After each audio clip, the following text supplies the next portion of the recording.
నమస్తే అండి, నేను రజాక్. ఇప్పుడు విజయ్ ఎట్టకేళ్ళకైతే ప్రమాణ స్వీకారం అయితే చేసినాడు అనేక ట్విస్ట్లు టర్న్ తర్వాత. ఓకే, అయితే ఈరోజు ప్రమాణ స్వీకారం చాలా అట్టహాసంగా జరిగింది, అద్భుతంగా జరిగింది. జనం కుమ్ముతా వచ్చినారు, ట్రాఫిక్ జామ్ బాగా ఉంది. సో తన పవర్ ఏంటో చూపించినాడు. Okay, well and good. అయితే ఏంటంటే విజయ్ సినిమా ఇండస్ట్రీకి సంబంధించిన వ్యక్తి. సినిమా ఇండస్ట్రీలో ఒక చిన్న ఫంక్షన్ చేసుకున్న, చిన్న ఈవెంట్ చేసుకున్న, ఆ సినిమా ఇండస్ట్రీకి సంబంధించినటువంటి వ్యక్తులంతా కూడా సీనియర్స్ దగ్గర నుంచి మొదలు పెడితే జూనియర్స్ వరకు అందరినీ కూడా పిలుచుకుంటారు. ఒక ఆనవాయితీ వస్తూ ఉంటుంది.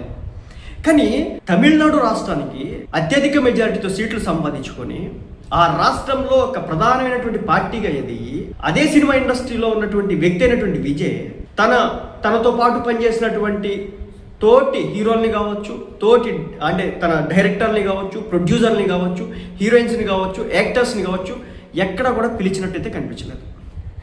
కేవలం ఒకే ఒక్క త్రిష మాత్రమే మనకు అక్కడ కనిపించింది. మిగిలిన ఏ ఒక్క